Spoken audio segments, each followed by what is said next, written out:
Hello, Steve White, Steve Arts 89. Well, I am continuing on with my Quantum Leap Season 2 mini-marathon. I'm watching episodes 4 to 7. And I'm kind of sad it's nearly over. I've really been enjoying the last couple of episodes. Now, this episode is called Secret History.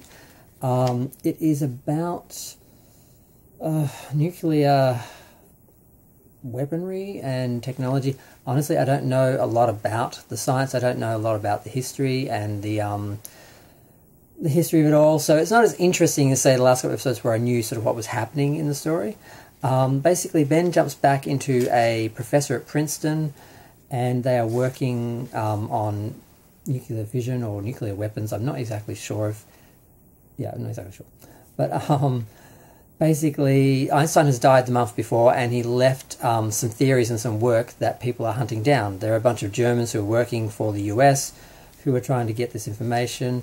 And Ben's little friend, Hannah, from that episode where he was in the town, and they thought that there was the girl thought that she was attacked by a UFO, and he meets a lady in the diner who wants to be a scientist, and he suggests she goes to Princeton because everything's going to happen there, and she does, and she works there, but she doesn't get any credit for anything because the guy she's working for takes all her help and all her research and whatever she does and takes credit for it. And yeah, basically they're hunting for these notes and they have some clues. Now, probably the most interesting element of the episode, I guess, is that Addison's boyfriend, Tom, is basically brought in to help Ben because not only is everyone busy and Magic has taken time off because he's dealing with his alcoholism, he actually went to Princeton and knows a bit about the school and so forth. And, like, for example, he knew where a hidden room was. That was where they found the work that Einstein had done. And I got a little sense of City on the Edge of Forever, where if he allowed Hannah to decode the information, it would have been used to create a bomb, and the Germans would have got the nuclear bomb first. I think that's what was going to happen here. The science was going over my head. I don't know why. I was more interested in their relationship because she senses that it's him, and eventually, in order to get her help, he tells her and explains Quantum Leap to her, and that he is in this body for a short period of time, and that he travels and all this, and she goes with it, and it's quite a nice moment. And they end up having a fight, a Nazi, and Ben gets to punch a Nazi, and he's like, I've never punched a Nazi before, it felt good. And I'm like, indeed, everyone should punch Nazis. And homophobes.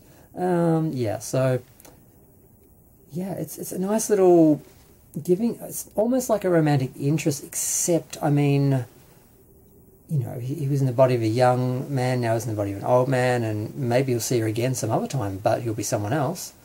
It's not like... But they had a romantic moment, they kissed, and the funny thing was he started leaping right when they were kissing. I'm like, oh, how's she going to explain that to the professor when he wakes up, he comes out of it, and they're just kissing, and doesn't have any idea what's happening. So I wish they hadn't had him leap out right at that moment. They could have just had them kissing, and we just assume he leaps just after that, and at least they could have not had that problem later. There's also the sort of what's happening in the background with Ian getting help from some group. I can't remember this happening in the show. Who designed some of the technology that they're using in the Quantum Leap technology, and they were basically getting the information that had created a backdoor, and they were basically stealing stuff. And there's blackmail and backwards and forwards, and he ends up basically telling this lady who's from somewhere that yeah, we're not going to help you. And she's like, well, we're not going to activate the chip anymore, you better use it, and like, we'll take our chances. And Jen's there and that, and they're like, we know who you are, we know where you are, we know what you're doing. And I'm not sure where that's going. I'm not sure how they're going to get around that problem. I'm not sure if it was explained in the episode and I tuned out. I don't know. I was sort of doing some things and I was tuning out on the science talk. There wasn't a lot of it, but I just was. But yeah, it was a nice little story. We got to see Ben having a little bit of romance. We got to see him interact, which is really funny because he was pretty cold to Tom. He's like, look, literally anyone but you, in here to help me, thank you, bye. And he's like, no one else, and I have experience here. And he has a moment because his wife, who died of cancer, he met her at Princeton and they used to date there, and there's a moment where he sees these two kids carving their name on a tree, and they used to sit in the same area and look at the names of those kids on the tree and not know who they were.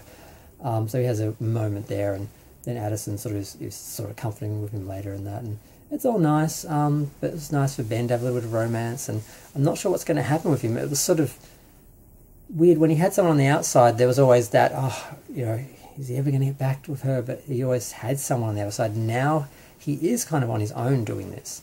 So I've heard they gave it an interesting ending, but I still haven't seen the end of the season, so I don't know, because supposedly it was a sort of closed ending, but an open ending, or a possible next chapter or something. So I'm hoping he gets some sort of, I don't know. But I'm going to go. Feel free to share, like, comment, subscribe. Let me know what you think. I've got one episode left, and well, at least there's more.